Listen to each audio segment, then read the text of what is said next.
Everyone in Millbrook Crossing, Kansas, knew the old well behind the Hargrove barn had been sealed for almost 70 years. Nobody touched it.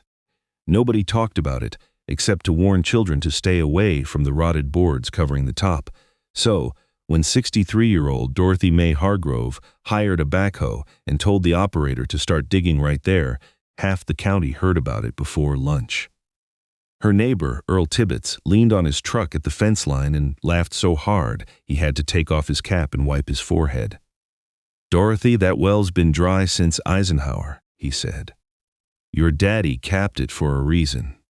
By the time she stopped for fuel at the co-op that afternoon, 3 more farmers were laughing along with the story Earl had already told twice at the counter. Dorothy didn't answer any of them. She just kept watching the bucket bite into the dirt back home. Her jaw set the way it got when she'd already made up her mind. That was the strange part. Dorothy never explained herself. Not to Earl, not to her own son, not to the county extension office that called twice asking what permits she thought she needed. She'd simply found something in her grandmother's old cedar chest the week before, a water-stained ledger and a single line written in pencil. "The well remembers what the fields forgot." Nobody else had read it. She wasn't ready to share it yet. Why would a woman with 240 acres to manage spend her savings opening a hole? Everyone agreed was useless. Why was she so certain there was something down there worth finding? What did her grandmother mean by that strange sentence? And why, within 3 days of digging, did strange things start turning up in the spoil pile? Things that made even the backhoe operator stop and call her over. If you've ever been laughed at for trusting your own instincts, stick around. This is a story about exactly that kind of quiet stubbornness. Subscribe if you love true-feeling rural stories about patience, land, and the wisdom buried in ordinary places. And tell us in the comments where in the world you're watching this from. The first thing the backhoe turned up wasn't dirt at all. It was hand-cut limestone dressed square on one face, the kind of stone you don't find by accident in a Kansas field. Dorothy climbed down into the shallow cut herself, brushing soil off the block with her glove, and found chisel marks, so even they looked almost machined. Nobody had dug this well with a post-hole digger and a prayer.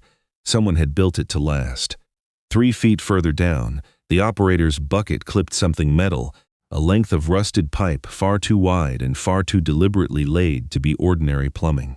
It ran sideways away from the well shaft toward the lower hayfield.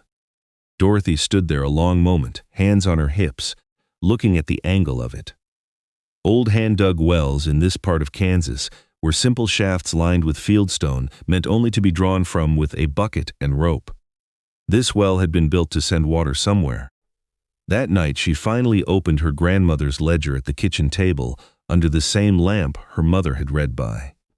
The handwriting belonged to Vesta Hargrove, who'd married into the family in 1934 during the worst years of the Dust Bowl. Buried in pages of crop notes and weather observations was a name Dorothy didn't recognize.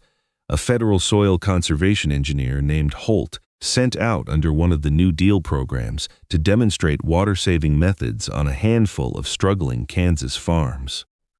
Vesta had written that Holt spent an entire summer on their land, and that what he built would outlast us all if anyone bothered to remember it. Dorothy drove into town the next morning and asked the Historical Society if they had any county agricultural records from the mid-1930s. They did, boxes of them, mildewed and mostly forgotten in the courthouse basement.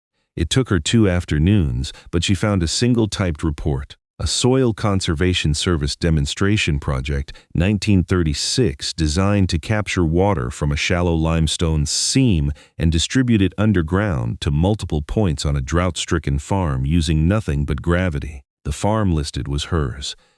Back at the dig, the obstacles started piling up the way they always do in real work like this. Heavy spring rain turned the excavation into a mud pit overnight, and the sides of the old shaft, weakened by decades of frost and root growth, slumped in on themselves, burying 2 days of careful digging. The rented pump that was supposed to keep the hole dry seized up and had to be hauled to a shop in Newton for repair. Earl Tibbetts, watching from his side of the fence, wasn't laughing anymore so much as shaking his head. "You're going to hurt yourself chasing a story, Dorothy," he told her. She just thanked him for the warning and kept working. Her son, Wyatt, 26 and skeptical in the gentle way grown children often are with their parents' projects, drove down from Wichita to talk her out of it. He left 2 days later running the post hole auger himself because once he saw the stonework, he understood why she couldn't walk away from it, either. There was also the matter of an old plat map from the courthouse, hand-drawn and faded, showing the pipe running south toward a pond that no longer existed. When the crew traced the actual line, it bent west instead, toward a low swale near the windbreak that had always stayed oddly soft underfoot, even in August. The mismatch worried her more than the mud or the broken pump head until she kept digging anyway. The breakthrough came when they finally cleared the collapsed section and found a side chamber branching off the main shaft, something no ordinary farm well would ever need. Inside, layered with care, were beds of washed gravel and what looked like old charcoal packed between two more courses of dressed limestone. It was a filtration chamber built to clean water before it ever reached the surface, decades before anyone in the county had heard the word aquifer recharge.